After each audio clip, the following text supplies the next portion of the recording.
पश्चिम बंगाल में हुई हार ने ममता बनर्जी की पार्टी को हिला कर रख दिया है। इस्तीफों का दौर रुकने का नाम नहीं ले रहा। ताजा नाम है सयोनी घोष का। एक तरफ टीएमसी के नेता दीदी का साथ छोड़ रहे हैं तो दूसरी तरफ अटकलें ये लगाई जा रही हैं कि क्या ममता बनर्जी कांग्रेस में शामिल हो जाएंगी। हालांकि इंडिया गठबंधन की बैठक में हिस्सा लेने के लिए ममता बनर्जी पहुंची थी और ममता बनर्जी ने 1-to-1 मुलाकात सोनिया गांधी से भी की थी। उस समय अभिषेक बनर्जी उनके साथ मौजूद थे और अब से कुछ देर पहले अभिषेक बनर्जी राहुल गांधी से मुलाकात करने पहुंचे। आपको ये याद होगा कि कैसे सीआईडी की रेड हो रही है। अभिषेक बनर्जी को सम्मान देने के लिए ममता बनर्जी के घर पर सीआईडी की रेड हुई थी और उसमें अभिषेक बनर्जी से सीआईडी की टीम नहीं मिल पाई थी। अभिषेक बनर्जी और ममता बनर्जी इंडिया गठबंधन का हिस्सा बनने के लिए, उस बैठक में शामिल होने के लिए उस समय दिल्ली में मौजूद थे। तो अब जो भी जिस तरीके की दिक्कतें टीएमसी को झेलनी पड़ रही है, खुद ममता बनर्जी को झेलनी पड़ रही है, वो सबके सामने है। पार्टी टूट के कगार पर है। लोकसभा में जो सांसद है वो बीजेपी में शामिल होने की बात कह रहे हैं। उधर राज्यसभा के भी सांसद जो है वो पार्टी छोड़ रहे हैं।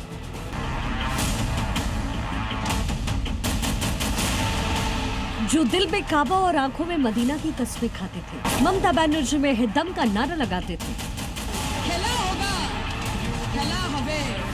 वो अब दीदी की नाव से किनारा करने की तैयारी में है। तृणमूल कांग्रेस के असंतुष्ट सांसदों का कुनबा लगातार मजबूत होता दिख रहा है। सूत्रों के मुताबिक किसी भी वक्त बागी गुट की ओर से लोकसभा अध्यक्ष को चिट्ठी सौंपी जा सकती है। ये है सयोनी घोष, जादवपुर सीट से लोकसभा सांसद।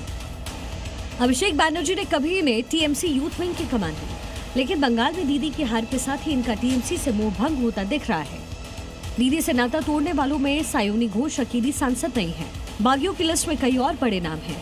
सयोनी घोष के अलावा माला राय से लेकर मिताली बाग तक और प्रतिमा मंडल तक ने बागियों की लिस्ट में अपना नाम दर्ज करा लिया है।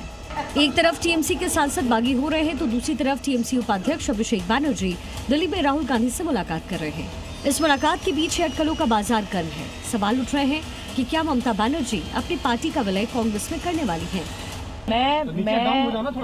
मैं ममता दीदी के बारे में कुछ कमेंट नहीं करूंगी और ये तय है, पर ये जरूर है, हाँ मैंने तृणमूल कांग्रेस छोड़ा है और देखिए मुझे मेरा जो फ्यूचर स्टेप होगा मैं विस्तारित रूप से आप लोगों के साथ प्रेस मीट करूंगी। ममता बनर्जी कांग्रेस में शामिल होंगी या नहीं अभी फैसला बाकी है, लेकिन बयानों का सिलसिला शुरू हो गया है।